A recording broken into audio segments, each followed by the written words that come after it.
ಈ ವರಮಹಾಲಕ್ಷ್ಮಿಯ ವ್ರತಕಥೆಯನ್ನ ನೀವೇ ಓದಬಹುದು, ಅಥವಾ ಈಗ ನಾವು ದಿವ್ಯಾ ಮೇಡಮ್ ಅವರು ಆ ಒಂದು ವ್ರತಕಥೆಯನ್ನ ಓದ್ತಾರೆ, ಅದನ್ನ ಶ್ರವಣವನ್ನು ಮಾಡಿಕೊಳ್ಳಿ. ನೋಡಿ, ಶ್ರುತಂ ಹರತಿ ಪಾಪಾನಿ ತಥಾರೋಗ್ಯಂ ಪ್ರಯಚ್ಛತಿ ಅಂತ ಶಾಸ್ತ್ರದ ಒಂದು ಉಕ್ತಿ. ಒಂದು ನಾವೇ ಪಠನೆಯನ್ನು ಮಾಡಬೇಕು, ಅದು ಅತ್ಯಂತ ಶ್ರೇಷ್ಠ. ಅದು ಆಗಿಲ್ಲ ಅಂತಂದ್ರೆ ಶ್ರುತಂ ಹರತಿ ಪಾಪಾನಿ, ಶ್ರವಣವನ್ನು ಮಾಡತಕ್ಕಂಥದ್ರಿಂದ ಎಲ್ಲ ರೀತಿಯಾದಂತಹ ಒಂದು ಪಾಪಗಳೆಲ್ಲವೂ ಕೂಡ ದೂರವಾಗುತ್ತೆ ಅಂತ ಶಾಸ್ತ್ರ ಹೇಳುತ್ತೆ. ಹಾಗಾಗಿ ಈ ಒಂದು ವ್ರತದ ಮಹಾತ್ಮೆಯನ್ನ ಕಥಾರೂಪದಲ್ಲಿ ಶ್ರವಣವನ್ನು ಮಾಡಿಕೊಳ್ಳಿ. ಶುಭಂ ಭೂಯಾತ್. ನೋಡಿ, ಈ ವ್ರತ ಕಥೆಯನ್ನ ಓದುವಂತಹ ಪೂರ್ವಭಾವಿಯಾಗಿ ಪುಸ್ತಕ ಪೂಜೆ ಹೇಳ್ತಕ್ಕಂಥ ಒಂದು ವಿಧಾನ ಇದೆ. ಯಾಕಂದ್ರೆ ಸಾಕ್ಷಾತ್ ಸರಸ್ವತೀ ದೇವಿಯು ಆ ಒಂದು ಪುಸ್ತಕದಲ್ಲಿ ಇರ್ತಾಳೆ ಹೇಳ್ತಕ್ಕಂಥದ್ದನ್ನ ನಾವು ನಂಬಿದ್ದೇವೆ ಅಲ್ವೇ. ಹಾಗಾಗಿ ಆ ಒಂದು ಪುಸ್ತಕಕ್ಕೆ ಹೂವು, ಮಂತ್ರಾಕ್ಷತೆ, ಅರಿಶಿನ, ಕುಂಕುಮವನ್ನೆಲ್ಲ ಹಾಕಿ ಒಮ್ಮೆ ನಮಸ್ಕಾರವನ್ನು ಮಾಡಿ, ವಿಶೇಷವಾಗಿ ಪುರಾಣಾದಿಗಳನ್ನ ಓದ್ತಕ್ಕಂತಹ ಒಂದು ಸಂದರ್ಭದಲ್ಲಿ ಕೆಲವಿಷ್ಟು ವಿಶೇಷವಾಗಿರತಕ್ಕಂತಹ ಶ್ಲೋಕಗಳ ಪಠನೆಯನ್ನು ಮಾಡುವಂತಹ ಒಂದು ವಿಧಾನ ಇದೆ. ಆ ಒಂದು ಶ್ಲೋಕವನ್ನು ಹೇಳ್ತೇನೆ, ಸರಿಯಾಗಿ ಅದನ್ನು ಕೇಳಿಕೊಳ್ಳಿ. ತದನಂತರದಲ್ಲಿ ಅವರು ಕಥೆಯನ್ನು ಓದ್ತಾರೆ. ಗುರವೇ ನಮಃ ಗುರುಚರಣಾರವಿಂದಾಭ್ಯಾನ್ ನಮಃ. ಗುರವೇ ಸರ್ವಲೋಕಾನಾಂ ಭಿಷಜೇ ಭವರೋಗಿಣಾಂ ನಿಧಯೇ ಸರ್ವವಿದ್ಯಾನಾಂ ದಕ್ಷಿಣಾಮೂರ್ತಯೇ ನಮಃ. ಅಚತುರ್ವದನೋ ಬ್ರಹ್ಮ ದ್ವಿಬಾಹುರಪರೋ ಹರಿಃ ಅಭಾಲಲೋಚನ ಶಂಭುಃ ಭಗವಾನ್ ಬಾದರಾಯಣಃ.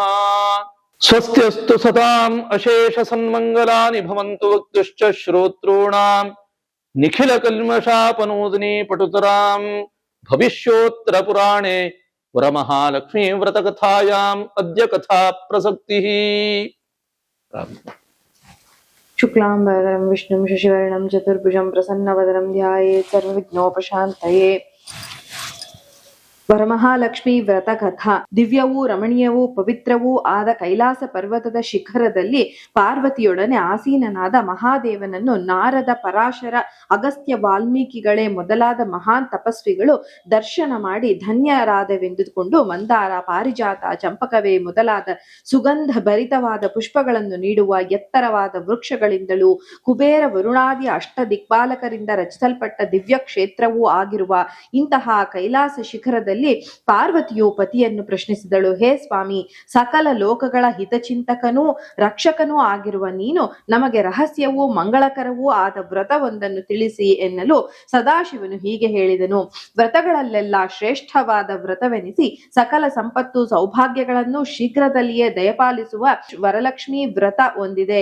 ಶ್ರಾವಣ ಮಾಸದ ಶುಕ್ಲ ಪಕ್ಷದಲ್ಲಿ ಶುಕ್ರವಾರದಂದು ಈ ವ್ರತವನ್ನು ಆಚರಿಸಬೇಕು. ಸೌಭಾಗ್ಯ ಮಂಗಳ ಕಾರ್ಯಗಳನ್ನು ಬಯಸುವ ಉತ್ತಮ ಸ್ತ್ರೀಯರು ಇದನ್ನು ಆಚರಿಸಿದರೆ ನಿಶ್ಚಿತ ಫಲ ದೊರೆಯುತ್ತದೆ. ಪಾರ್ವತಿಯು ಪತಿಯ ಮಾತಿಗೆ, ಸ್ವಾಮಿ, ಈ ವ್ರತ ವಿಧಿ ವಿಧಾನಗಳೇನು?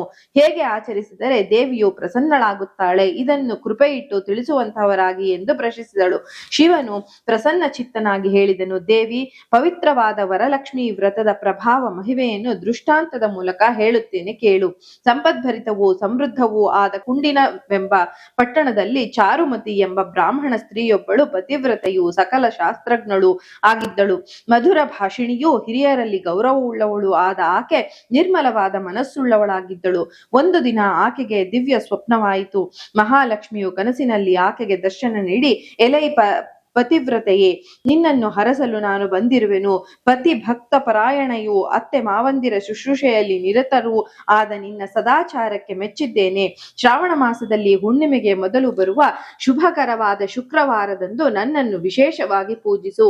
ನಿನ್ನ ಇಷ್ಟಾರ್ಥಗಳು ನಿಶ್ಚಿತವಾಗಿಯೂ ನೆರವೇರುತ್ತದೆ ಎಂದು ಹೇಳಿದಳು.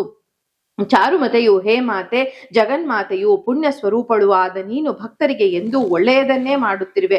ವಿಷ್ಣುವಿನ ವಕ್ಷಸ್ಥಳದಲ್ಲಿ ಸದಾ ವಾಸಿಸುವ ನೀನು ಮೂರು ಲೋಕಗಳಲ್ಲಿಯೂ ಸ್ತುತಿಸಲ್ಪಟ್ಟಳಾಗಿರುತ್ತೀಯ. ನಿನ್ನ ಕರುಣಾಕಟಾಕ್ಷಕ್ಕೆ ಪಾತ್ರರಾದವರೇ ಧನ್ಯರು, ಅವರೇ ಮಾನ್ಯರು, ಸ್ತೋತ್ರ ಮಾಡಲು ಯೋಗ್ಯರು. ಅವರಿಗೆ ಸಕಲ ಸೌಭಾಗ್ಯಗಳು, ಪುತ್ರ ಪೌತ್ರಾದಿ ಸೌಖ್ಯಗಳು, ಪರಮ ಜ್ಞಾನವೂ ಲಭಿಸುತ್ತೆ. ಹೇ ಜಗಜ್ಜನನಿ, ಹರಿಪ್ರಿಯೆ, ನನ್ನ ಪೂರ್ವ ಜನ್ಮ ಕೃತದಿಂದಲೇ ನಿನ್ನ ದರ್ಶನ ಭಾಗ್ಯವು ಇಂದು ನನಗಾಯಿತು ಎಂದು ಭಕ್ತಿಯಿಂದ ಸ್ತೋತ್ರ ಮಾಡಿದಳು. ವರಮಹಾಲಕ್ಷ್ಮಿಯು ಆಕೆಗೆ ಮಂಗಳಕರವಾದ ವರವನ್ನು ಕೊಟ್ಟು ಅಂತರ್ಧಾನಳಾದಳು.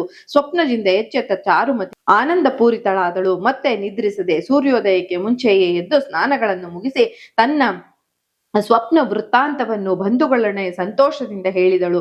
ಅವರೆಲ್ಲರೂ ಅದನ್ನು ಕೇಳಿ ಚಾರುಮತಿಯೇ, ನಿನ್ನ ಸ್ವಪ್ನ ತುಂಬಾ ಶುಭಪ್ರದವಾದದ್ದು. ಈ ಶುಭ ದಿನದಂದು ನಾವೆಲ್ಲರೂ ಭಕ್ತಿಯಿಂದ ವರಮಹಾಲಕ್ಷ್ಮಿ ವ್ರತವನ್ನು ಆಚರಿಸೋಣ ಎಂದರು. ಶ್ರಾವಣ ಶುದ್ಧ ಶುಕ್ರವಾರವು ಎಂದು ಬರುವುದೋ ಎಂಬ ಕಾತುರದಿಂದ ನಿರೀಕ್ಷಿಸಿದರು. ಆ ಶುಭ ದಿನವು ಬಂದಿತು. ಸ್ತ್ರೀಯರೆಲ್ಲರೂ ಆಗ ಶುಭಸ್ನಾತರಾಗಿ ಅತ್ಯುತ್ಸಾಹದಿಂದ ನಿರ್ಮಲ ಮನಸ್ಸುಳ್ಳವರಾಗಿ ಸೌಭಾಗ್ಯದಾಯಕ ವರಮಹಾಲಕ್ಷ್ಮಿ ವ್ರತ ಪೂಜೆಗೆ ಸಿದ್ಧತೆಗಳನ್ನು ಮಾಡಿಕೊಳ್ಳಲಾರಂಭಿಸಿದರು.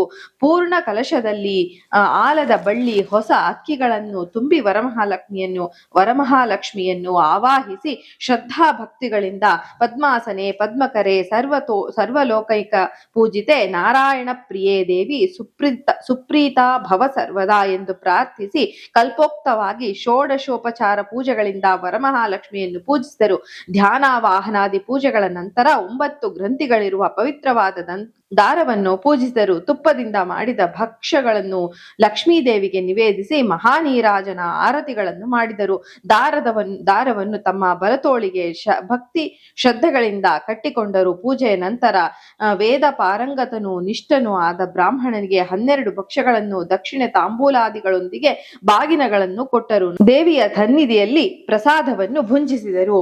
ಈ ಮಂಗಳಕರವಾದ ವ್ರತಾಚರಣೆಯಿಂದ ಚಾರುಮತಿ ಮುಂತಾದ ಪತಿವ್ರತ ಸ್ತ್ರೀಯರು ಧನ ಧಾನ್ಯ ಆಭರಣಗಳ ಸಂಪತ್ತುಗಳನ್ನು ಹೊಂದಿ ಅಷ್ಟೈಶ್ವರ್ಯ ಸಂಪನ್ನರಾದರು. ಸದಾಕಾಲ ಅತಿಥಿಯ ಅಭ್ಯಾಗತರು ಹಾಗೂ ಬಂಧು ಬಾಂಧವರನ್ನು ಸನ್ಮಾನಿಸುತ್ತಾ ಸುಖ ಹೊಂದಿದರು. ಹೀಗೆ ವ್ರತಕಥೆಯನ್ನು ನಿರೂಪಿಸಿದ ಭಗವಾನ್ ಶಂಕರನು ದೇವಿಯ ಆನಂದದಿಂದ ಈ ವ್ರತವನ್ನು ವರಮಹಾಲಕ್ಷ್ಮಿ ವ್ರತವೆಂದು ಲೋಕದಲ್ಲಿ ಪ್ರಖ್ಯಾತವಾಯಿತು. ಇದು ವ್ರತಗಳಲ್ಲೆಲ್ಲ ಬಹಳ ಉತ್ತಮವೂ ಫಲಪ್ರದವೂ ಆಗಿದೆ. ಯಾರು ಈ ವ್ರತವನ್ನು ಆಚರಿಸಿ ಕಥೆಯನ್ನು ಕೇಳುವರೋ ಹೇಳುವರೋ ಅವರಿಗೆ ಮಹಾಲಕ್ಷ್ಮಿಯ ದಿವ್ಯಾನುಗ್ರಹ ಉಂಟಾಗಿ ಸಕಲ ಕಾರ್ಯಗಳು ಸಿದ್ಧಿಸುತ್ತವೆ ಎಂಬಲ್ಲಿಗೆ ಭವಿಷ್ಯೋತ್ತರ ಪುರಾಣದಲ್ಲಿ ಪಾರ್ವತಿ ಪರಮೇಶ್ವರರ ಸಂವಾದ ರೂಪದ ವರಮಹಾಲಕ್ಷ್ಮಿ ವ್ರತ ಕಥೆಯು ಸಂಪೂರ್ಣವಾಯಿತು. ಪುನಃ ಆ ಒಂದು ಪುಸ್ತಕಕ್ಕೆ ಹೂ ಮಂತ್ರಾಕ್ಷತೆಯನ್ನು ಹಾಕಿ ನಮಸ್ಕಾರವನ್ನು ಮಾಡಿ ಪುಸ್ತಕವನ್ನು ಬಲಗಡೆಯಲ್ಲಿ ಇಡ್ತಕ್ಕಂಥದ್ದು. ಸ್ವಸ್ತಿ ಪ್ರಜಾಭ್ಯ ಪರಿಪಾಲಯಂತಾಂ ನ್ಯಾಯೇನ ಮಾರ್ಗೇಣ ಮಹಿಂ ಮಹೀಷಾಃ ಗೋ ಬ್ರಾಹ್ಮಣೇಭ್ಯ ಶುಭಮಸ್ತು ನಿತ್ಯಂ ಲೋಕಾಃ ಸಮಸ್ತಾಃ ಸುಖಿನೋ ಭವಂತು ಕಾಲೇ ವರ್ಷತು ಪರ್ಜನ್ಯಃ ಪೃಥಿವೀ ಸಸ್ಯಶಾಲಿನಿ ದೇಶೋಯಂ ಕ್ಷೋಭರಹಿತಃ ಸಜ್ಜನಾಃ ಸಂತು ನಿರ್ಭಯಾಃ ಅಪುತ್ರಾಃ ಪುತ್ರಿಣಃ ಸಂತು ಪುತ್ರಿಣಃ ಸಂತು ಪೌತ್ರಿಣಃ ಅಧನಾಃ ಸಧನಾಃ ಸಂತು ಜೀವಂತು ಶರದಾಂ ಶತಂ.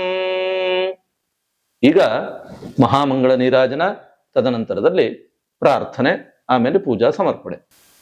ಈಗ ನೀವು ಹೆಣ್ಣು ಮಕ್ಕಳೆಲ್ಲರೂ ಕೂಡ ನಿಮಗೆ ಬರತಕ್ಕಂತಹ ಹಾಡನ್ನು ಹೇಳಿಕೊಂಡು ಆರತಿಯನ್ನು ಮಾಡಿ, ತದನಂತರದಲ್ಲಿ ವಿಶೇಷವಾಗಿ ಆ ಭಗವತಿಯನ್ನ ಸ್ತುತಿಯನ್ನು ಮಾಡ್ತಕ್ಕಂತಹ ಮಹಾಲಕ್ಷ್ಮಿಯ ಅಷ್ಟಕವನ್ನು ಹೇಳ್ತೇವೆ. ಆ ಒಂದು ಅಷ್ಟಕದ ಮುಖೇನವಾಗಿ ನಿಮ್ಮ ಪ್ರಾರ್ಥನೆಯನ್ನ ದೇವಿಯಲ್ಲಿ ಸಮರ್ಪಣೆಯನ್ನು ಮಾಡಿ ಪೂಜಾ ಸಮರ್ಪಣೆಯನ್ನು ಮಾಡುವಂಥದ್ದು.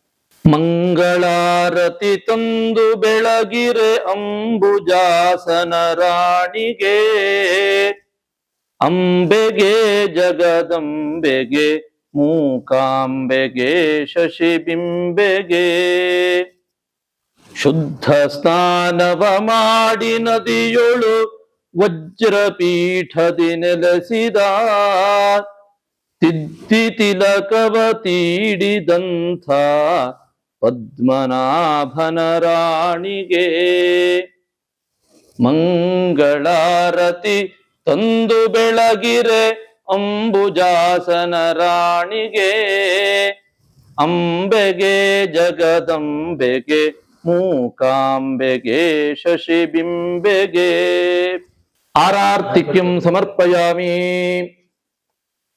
ಸರಿ, ಪ್ರಾರ್ಥನಂ ಕರಿಷ್ಯೆ, ಭಕ್ತಿಯಿಂದ ಪ್ರಾರ್ಥನೆ ಮಾಡ್ಕೊಳ್ಳೋದು.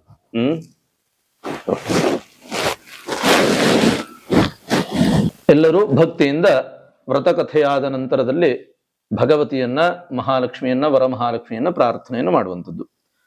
ಓಂ ನಮಸ್ತೆಸ್ತು ಮಹಾಮಾಯೇ ಶ್ರೀಪೀಠೆ ಸುರಪೂಜಿತೆ ಶಂಖಚಕ್ರಗದಾ ಹಸ್ತೆ ಮಹಾಲಕ್ಷ್ಮೀ ನಮೋಸ್ತುತೆ. ನಮಸ್ತೆ ಗರುಡಾರೂಢೆ ಕೋಲಾಸುರ ಭಯಂಕರಿ ಸರ್ವಪಾಪಹರೇ ದೇವಿ ಮಹಾಲಕ್ಷ್ಮೀ ನಮೋಸ್ತುತೆ. ಸರ್ವಜ್ಞೆ ಸರ್ವವರದೆ ಸರ್ವದುಷ್ಟ ಭಯಂಕರಿ ಸರ್ವದುಃಖಹರೇ ದೇವಿ ಮಹಾಲಕ್ಷ್ಮೀ ನಮೋಸ್ತುತೆ. ಸಿದ್ಧಿಬುದ್ಧಿಪ್ರದೇ ದೇವಿ ಭುಕ್ತಿಮುಕ್ತಿಪ್ರದಾಯಿನಿ ಮಂತ್ರಮೂರ್ತೆ ಸದಾ ದೇವಿ ಮಹಾಲಕ್ಷ್ಮೀ ನಮೋಸ್ತುತೆ. ಆದ್ಯಂತರಹಿತೆ ದೇವಿ ಆದಿಶಕ್ತಿ ಮಹೇಶ್ವರಿ ಯೋಗಜ್ಞೆ ಯೋಗ ಸಂಭೂತೆ ಮಹಾಲಕ್ಷ್ಮೀ ನಮೋಸ್ತುತೆ. ಸ್ಥೂಲ ಸೂಕ್ಷ್ಮ ಮಹಾರೌದ್ರೇ ಮಹಾಶಕ್ತಿ ಮಹೋದರೇ ಮಹಾಪಾಪಹರೇ ದೇವಿ ಮಹಾಲಕ್ಷ್ಮೀ ನಮೋಸ್ತುತೆ. ಪದ್ಮಾಸನ ಸ್ಥಿತೆ ದೇವಿ ಪರಬ್ರಹ್ಮಸ್ವರೂಪಿಣಿ ಪರಮೇಶಿ ಜಗನ್ಮಾತಃ ಮಹಾಲಕ್ಷ್ಮೀ ನಮೋಸ್ತುತೆ. ಶ್ವೇತಾಂಬರಧರೆ ದೇವಿ ನಾನಾಲಂಕಾರ ಭೂಷಿತೆ ಜಗಸ್ಥಿತೆ ಜಗನ್ಮಾತಃ ಮಹಾಲಕ್ಷ್ಮೀ ನಮೋಸ್ತುತೆ. ಮಹಾಲಕ್ಷ್ಮ್ಯಾಷ್ಟಕಂ ಸ್ತೋತ್ರಂ ಯಃ ಪಠೇತ್ ಭಕ್ತಿಮಾನ್ ನರಃ ಸರ್ವಸಿದ್ಧಿಮಮಾಪ್ನೋತಿ ರಾಜ್ಯಂ ಪ್ರಾಪ್ನೋತಿ ಸರ್ವದಾ. ಏಕಕಾಲೇ ಪಠೇನ್ ನಿತ್ಯಂ ಮಹಾಪಾಪ ವಿನಾಶನಂ ದ್ವಿಕಾಲಂ ಯಃ ಪಠೇನ್ ನಿತ್ಯಂ ಧನಧಾನ್ಯ ಸಮನ್ವಿತಂ ತ್ರಿಕಾಲಂ ಯಃ ಪಠೇನ್ ನಿತ್ಯಂ ಮಹಾಶತ್ರು ವಿನಾಶನಂ ಮಹಾಲಕ್ಷ್ಮೀ ಭವೇನ್ ನಿತ್ಯಂ ಪ್ರಸನ್ನಾ ಭವ ಸರ್ವದಾ. ಸಪರಿವಾರ ಸಮೇತ ಶ್ರೀ ವರಮಹಾಲಕ್ಷ್ಮೀ ನಮಃ. ಯಜಮಾನ್ಯಾಃ ಮನಸೋಭೀಷ್ಟ ಪ್ರಾರ್ಥನಾಂ ಸಮರ್ಪಯಾಮಿ. ಈ ವಿಡಿಯೋದಲ್ಲಿ ನಾವು ಮಹಾಲಕ್ಷ್ಮಿಯನ್ನ ಹೇಗೆ ಪೂಜಿಸಬೇಕು, ಯಾವತ್ ಪೂಜಿಸಬೇಕು, ಯಾವ ರೀತಿ ವಿಧಿವಿಧಾನಗಳು ಡೆಮೋ ಸಹಿತವಾಗಿ ತೋರಿಸಿದೀವಿ. ಅಂದ್ರೆ ಹೇಗೆ ಮಾಡ್ಬೇಕು ಅನ್ನೋದನ್ನ ಕೂಡ ಇಲ್ಲಿ ತೋರಿಸಿದೀವಿ. ನೀವು ಕೂಡ ಇದೇ ರೀತಿ ಈ ಮಹಾಲಕ್ಷ್ಮಿಯ ಪೂಜೆಯನ್ನ ಮಾಡಿ ಲಕ್ಷ್ಮಿಯ ಒಂದು ಕೃಪಾ ಕಟಾಕ್ಷಕ್ಕೆ ಪಾತ್ರರಾಗಿ ಅಂತ ಭಗವತಿಯಲ್ಲಿ ಪ್ರಾರ್ಥನೆ ಮಾಡ್ತೀನಿ. ನಮಸ್ಕಾರ. ಈಗ ಪೂಜಾ ಸಮರ್ಪಣೆಯನ್ನು ಮಾಡುವಂಥದ್ದು. ಪುನಃ ಅಕ್ಷತೆಯನ್ನು ಹಿಡ್ಕೊಳ್ಳಿ. ಯಸ್ಯ ಸ್ಮೃತ್ಯಾಚ ಮೋಕ್ತ್ಯಾ ತಪೋ ಪೂಜಾ ಕ್ರಿಯಾದಿಶೋ ನ್ಯೂನಂ ಸಂಪೂರ್ಣತಾನ್ಯಾತಿ ಸದ್ಯೋ ವಂದೇ ತಮಚ್ಯುತಂ. ಮಂತ್ರಹೀನಂ ಕ್ರಿಯಾಹೀನಂ ಭಕ್ತಿಹೀನಂ ಸುರೇಶ್ವರಿ ಯತ್ಪೂಜಿತಂ ಮಯಾ ದೇವಿ ಪರಿಪೂರ್ಣಂ ತದಸ್ತು ಮೇ. ಅಜ್ಞಾನಾದ್ವಾ ಪ್ರಮಾದಾದ್ವಾ ವೈಖಲ್ಯಾಸ್ಯಾಧನಸ್ಯ ವಾ ಯನ್ಯೂನಮತಿರಿಕ್ತಂ ಚ ತತ್ಸರ್ವಂ ಕ್ಷಂತುಮರ್ಹಸಿ. ಕೃತವರ್ತಮಾನ ಕಾಲನಾಮ ವ್ಯಾವಹಾರಿಕೆ ಪರಾಭವನಾಮ ಸಂವತ್ಸರಸ್ಯ ದಕ್ಷಿಣಾಯಣೆ ವರುಷ ಋತೌ ಶ್ರಾವಣ ಮಾಸೆ ಶುಕ್ಲೇ ಪಕ್ಷೆ ಅದ್ಯ ನವಮ್ಯಾಂ ಭಾರ್ಗವ ವಾಸರೆ. ನೀವು ಪ್ರಾತಃ ಕಾಲ ಮಾಡಿದಿದ್ರೆ ಪ್ರಾತಃ ಕಾಲ ಅಂತ ಹೇಳ್ಕೊಳ್ಳಿ, ಮಾಧ್ಯಾಹ್ನ ಮಾಡಿದ್ರೆ ಮಾಧ್ಯಾಹ್ನ ಅಂತ ಹೇಳ್ಕೊಳ್ಳಿ, ಇಲ್ಲ ಸಾಯಂಕಾಲ ಮಾಡಿದ್ರೆ ಸಾಯಂಕಾಲ ಅಂತ ಹೇಳ್ಕೊಳ್ಳಿ. ಕೃತ ವರಮಹಾಲಕ್ಷ್ಮೀ ಪ್ರೀತ್ಯರ್ಥೆ ಕಲಶ ಸ್ಥಾಪನ ಪೂಜಾ ವಿಧಾನೇನ ಭಗವತಿ ಸರ್ವಾತ್ಮಿಕ ಶ್ರೀ ನಾರಾಯಣೀ ಪ್ರೀಯತಾಂ ಭಗವತಿ ಶ್ರೀ ವರಮಹಾಲಕ್ಷ್ಮೀ ಪ್ರೀಯತಾಂ. ಓಂ ತತ್ಸತ್. पूजा काले व्रत काले स्वरभरण मंत्र तंत्र भक्ति श्रद्धालो दोष प्रायश्चित्तार्थं महाविष्णु स्मरणं करिष्ये. ओम अच्युताय नमः, ओम अनंताय नमः, ओम गोविंदाय नमः, ओम अच्युताय नमः, ओम अनंताय नमः, ओम गोविंदाय नमः, ओम अच्युताय नमः, ओम अनंताय नमः, ओम गोविंदाय नमः, ओम विष्णवे नमः, ओम विष्णवे नमः, ओम विष्णवे नमः. कई मुकुल्ली. कायेन वाचा मनसेन्द्रियैर्वा बुद्ध्यात्मना वा प्रकृते स्वभावात् करोमि यद्यत् सकलं परस्मै नारायणायेति समर्पयामि. अच्युतं केशवं रामनारायणं कृष्णदामोदरं वासुदेवं भजे. श्रीधरं माधवं गोपिकावल्लभं जानकी नायकं रामचन्द्रं भजे. श्रीकृष्ण गोविंद हरे मुरारे हे नाथ नारायण वासुदेव. विष्णवे जिष्णवे शंखिने चक्रिणे रुक्मिणे रागिणे जाह्नकी जाह्नये. वल्लवी वल्लभायार्चितायात्मने कंसविध्वंसिने वंशिने ते नमः. सर्वं ಶ್ರೀಕೃಷ್ಣಾರ್ಪಣಮಸ್ತು. ಹೀಗೆ ಕೈ ಮಾಡಿಕೊಳ್ಳಿ. ಓಂ ಸ್ವಸ್ತಿ ಶ್ರದ್ಧಾಂ ಮೇಧಾಂ ಯಶಃ ಪ್ರಜ್ಞಾಂ ವಿದ್ಯಾಂ ಬುದ್ಧಿಂ ಶ್ರಿಯಂ ಬಲಂ ಆಯುಷ್ಯಂ ತೇಜಃ ಆರೋಗ್ಯಂ ದೇಹಿ ಮೇ ಪರಮೇಶ್ವರಿ. ಪ್ರಸೀದ ಪ್ರಸೀದ ಪ್ರಸೀದ ಪ್ರಸಾದಾನ್ ದೇಹಿ ಪ್ರಸಾದಾನ್ ದೇಹಿ ಪ್ರಸಾದಾನ್ ದೇಹಿ ಸುಪ್ರಸಾದಃ ಅಸ್ತು.